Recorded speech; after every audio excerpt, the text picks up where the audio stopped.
दोस्तों इस वीडियो में मैं आपको बताने जा रहा हूं कि कैसे आप बिना किसी इंडिकेटर का यूज करके सिर्फ सपोर्ट एंड रेजिस्टेंस के बेसिस पे ऑप्शंस ट्रेडिंग कर सकते हैं और अच्छा खासा प्रॉफिट अर्न कर सकते हैं। तो इस वीडियो को ध्यान से जरूर देखिएगा। तो दोस्तों क्योंकि हम सपोर्ट एंड रेजिस्टेंस के बेसिस पे ऑप्शंस ट्रेडिंग करने वाले हैं तो सबसे पहले जान लेते हैं कि सपोर्ट एंड रेजिस्टेंस क्या होता है। तो दोस्तों आपने देखा होगा कि जब भी कभी शेयर की प्राइस बढ़ती है तो वो ऐसे सीधा डायरेक्टली नहीं बढ़ती है।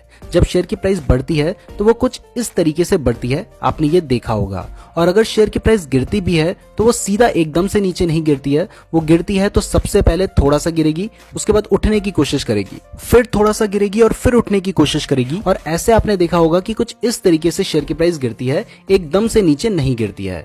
तो जब आपने देखा है कि शेयर की प्राइस ना सीधा एकदम से गिर रही है ना सीधा एकदम से बढ़ रही है, तो यहाँ पे क्या होता है, कुछ ऐसे पॉइंट्स होते हैं जहां पे शेयर की प्राइस एकदम से, यहाँ पे जैसे आपने देखा कि यहाँ पे शेयर की प्राइस बढ़ रही थी, लेकिन ये एक ऐसा पॉइंट आया जिसके आगे वो प्राइस नहीं बढ़ पाई और यहां से नीचे गिर गई। तो जिस पॉइंट के आगे नहीं बढ़ पाई तो ये जो पॉइंट होता है ना, ये होता है इसका रेजिस्टेंस। ऐसे फिर जब उसकी प्राइस नीचे गिर रही थी तो ये एक ऐसा पॉइंट आया जिस पॉइंट से ज्यादा नीचे नहीं गिरी, तो यहां पे उसे क्या मिल गया, यहां पे उसे मिला सपोर्ट। तो ये जो पॉइंट है ये होता है सपोर्ट। ऐसे दोबारा उसकी प्राइस अब बढ़ रही थी, अब इस पॉइंट में क्या हुआ, इससे आगे नहीं बढ़ पाई तो ये हो गया रेजिस्टेंस। फिर नीचे गिर रही थी तो इससे ज्यादा नीचे नहीं गिर पाई तो ये हो गया सपोर्ट। ऐसे फिर बढ़ रही थी तो इससे ज्यादा नहीं बढ़ पाई तो ये हो गया रेजिस्टेंस, और इससे ज्यादा नीचे नहीं गिर पाई तो ये हो गया सपोर्ट। ऐसे यहाँ पे फिर से रेजिस्टेंस, यहाँ पे सपोर्ट।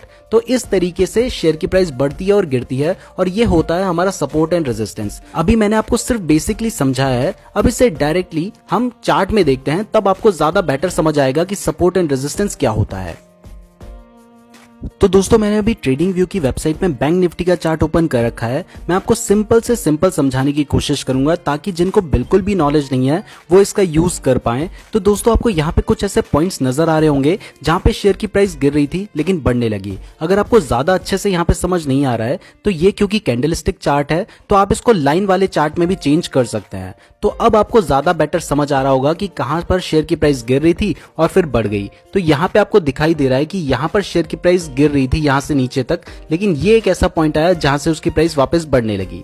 तो इस पॉइंट को हम क्या कर सकते हैं, ये हम पॉइंट हमारा सपोर्ट हो सकता है। ये आपको समझ आ रहा है कि यहाँ पे हमारा एक सपोर्ट है, ये आपने देख लिया। उसी तरीके से ये भी एक पॉइंट ऐसा है जहां पे शेयर की प्राइस ने नीचे गिरी थी उसके बाद उठी। ये भी एक ऐसा पॉइंट है, ये भी एक ऐसा पॉइंट है, ये भी एक ऐसा पॉइंट है जब प्राइस गिरी थी लेकिन यहां से उसने वापस टर्न लिया है, तो ये पॉइंट क्या है, सपोर्ट है। ऐसे ही यहां से भी प्राइस नीचे गिर रही थी लेकिन ये पॉइंट क्या है, सपोर्ट है। और यहां से भी इसकी प्राइस नीचे गिर रही थी लेकिन यहां पे भी इसका सपोर्ट है। तो ये सारे पॉइंट्स आपने देखे ना कि यहाँ पे नीचे प्राइस गिरी थी और ये इसका सपोर्ट हो गया। अब जब उसकी प्राइस बढ़ रही थी तो जब एक बार उसकी प्राइस बढ़ रही थी, अब इसका रेजिस्टेंस हमें देखना है। तो जब इसकी प्राइस बढ़ रही थी तो देखिए यहां से इसकी प्राइस बढ़ रही थी, ये जो पॉइंट आया इससे आगे नहीं बढ़ पाई, तो ये जो पॉइंट है ये हो गया इसका रेजिस्टेंस। ऐसे ही नीचे आई, गिरी, यहां पे इसने सपोर्ट लिया, फिर बढ़ने की कोशिश की, ये पॉइंट हो गया इसका रेजिस्टेंस। फिर नीचे गिरी, इससे ज्यादा इसने बढ़ने की कोशिश की यहां से वापस, ये पॉइंट हो गया इसका रेजिस्टेंस। ऐसे ही यहां पे भी रेजिस्टेंस हो गया।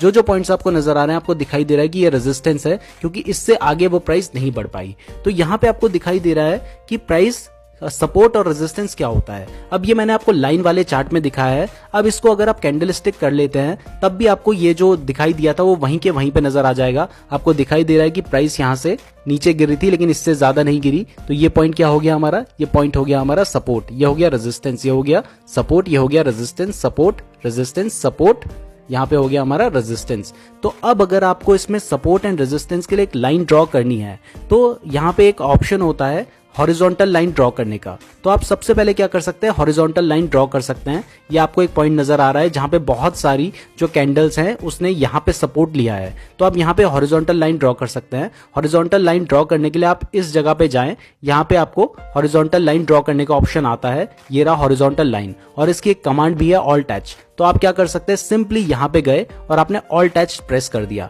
तो अगर आप ऑल्ट एच प्रेस करेंगे तो आपकी एक हॉरिजॉन्टल लाइन यहाँ पे बन जाएगी, आपको दिखाई दे रहा है। अब यहाँ पर जो लोग नए होते हैं उन्हें कभी कॉन्फिडेंस नहीं आता कि उन्होंने सही जगह पर लाइन ड्रॉ की है। तो अगर आपको लगता है कि आपने सही जगह पर लाइन ड्रॉ नहीं की है तो भी कोई प्रॉब्लम नहीं है, बहुत ज्यादा डिफरेंस नहीं होना चाहिए। अगर थोड़ा बहुत आसपास भी आपने लाइन ड्रॉ की है तो वो भी चल जाएगा। अब यहीं पे एक आपको दिखाई दे रहा है कि 3 बार यहाँ पे इसका रेजिस्टेंस रहा है, यहाँ पे और यहाँ पे। तो यहाँ पे हमने एक क्या कर दिया, एक लाइन यहाँ पे भी ड्रॉ कर दी। इसके अलावा आप इससे ज्यादा यहाँ पे आपको दिखाई दे रहा है कि यहाँ पे इसने एक बार यहाँ पे भी इसने क्या किया था, यहाँ पे भी इसने एक बार सपोर्ट लिया था। ये भी आपको एक पॉइंट नजर आ रहा है जहां पे इसने सपोर्ट लिया था। तो आप यहाँ पे भी एक लाइन ड्रॉ कर सकते हैं। हमने यहाँ भी एक लाइन ड्रॉ कर दी है। तो अब हमने 3 लाइन ड्रॉ कर दी। आप चाहें तो इससे ज्यादा भी ड्रॉ कर सकते हैं। अब देखिए शेयर की प्राइस क्या है। अब शेयर की प्राइस क्या हो रही है, यहां से बढ़ रही है, यहां तक जा रही है, उसके बाद यहां से नीचे गिर रही है तो यहां तक आ रही है, यहां से ऊपर जा रही है तो यहां तक जा रही है, फिर नीचे गिर रही है। तो अब अगर आप इसमें बाय एंड सेल करना चाहते हैं तो आप क्या कर सकते हैं, सपोर्ट पे बाय कर ले। जहां पे सपोर्ट है यहां पे आपने जैसे उसने अपने सपोर्ट को तोड़ा आपने यहां पे बाय कर लिया और उसके रेजिस्टेंस पे बेच दिया। सपोर्ट पे बाय किया, रेजिस्टेंस पे बेच दिया, सपोर्ट पे बाय किया, रेजिस्टेंस पे बेच दिया, फिर सपोर्ट पे बाय किया, रेजिस्टेंस पे बेच दिया। तो इस तरीके से आप सपोर्ट एंड रेजिस्टेंस का यूज करके बाय एंड सेल कर सकते हैं। और सेम इसी तरीके का यूज आप इंट्राडे ट्रेडिंग में भी कर सकते हैं। वहां पे भी आप सपोर्ट पे खरीदें और रेजिस्टेंस पे बेच दें। अब यहाँ पर एक बहुत ही जरूरी पॉइंट मैं आपको क्लियर कर देना चाहता हूँ। आपने देखा कि यहाँ से शेयर की प्राइस बढ़ रही है। अगर ये इस पॉइंट को तोड़ के ऊपर निकल जाती ना तो यहां से क्या होता कि ये इसका क्या बन जाता, अब सपोर्ट बन जाता, क्योंकि अब इसके प्राइस ऊपर आ जाती।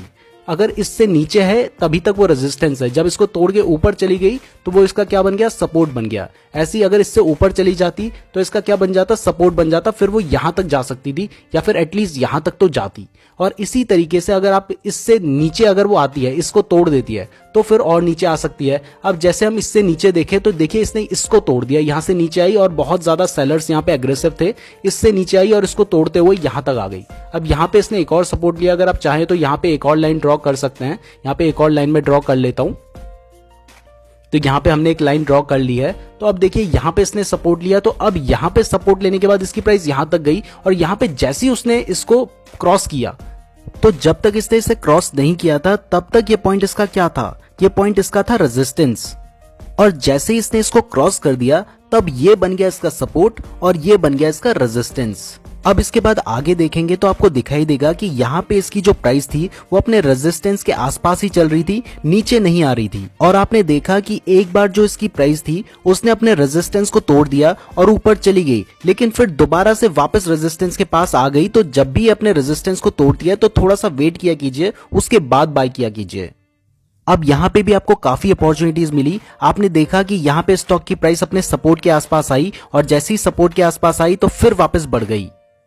अब यहाँ पे देखिए जैसे इसने अपने इस वाले सपोर्ट को तोड़ा तो अपने फर्स्ट सपोर्ट को तोड़ने के बाद सीधा सेकंड वाले सपोर्ट पे आई और सेकंड वाले सपोर्ट पे आने के बाद इसकी प्राइस ऊपर उठी। तो आपको जब दिखाई देता है कि इसने अपने सपोर्ट को तोड़ दिया है तब आप इसका पुट भी ले सकते हैं। और अगर आप इंट्राडे ट्रेडिंग कर रहे हैं तो आप इसको शॉर्ट सेल भी कर सकते हैं। तो दोस्तों अगर आप बिल्कुल बिगिनर हैं और अभी तक सिर्फ तुक्का मार के अंदाजे से पुट और कॉल बाय कर रहे थे, तो अब आपके पास एक स्ट्रैटेजी आ चुकी है जिसका आप यूज कर सकते हैं पुट एंड कॉल बाय करने के लिए और ऑप्शन ट्रेडिंग करने के लिए। ये स्ट्रैटेजी 60 to 70% काम करती है और ऑप्शंस ट्रेडिंग में अगर 60 to 70% कुछ काम कर जाए तो वो बहुत ज्यादा होता है। अब क्योंकि कोई भी स्ट्रैटेजी आप ऑप्शंस ट्रेडिंग में यूज कर लें, चाहे कितनी बड़ी से बड़ी स्ट्रैटेजी होगी, वो 100% काम नहीं करेगी। तो आपको स्टॉप लॉस लगाना भी बहुत ज्यादा जरूरी है। तो अब सवाल उठता है कि स्टॉप लॉस कहां पे लगाना है। तो क्योंकि आप स्टॉक को सपोर्ट पे बाय कर रहे हैं, तो जब आप सपोर्ट पे बाय करते हैं तो अगर प्राइस सपोर्ट से नीचे गिरती है तब वो और ज्यादा गिर सकती है। तो आपको सपोर्ट से थोड़ा नीचे अपना स्टॉप लॉस लगाना होगा,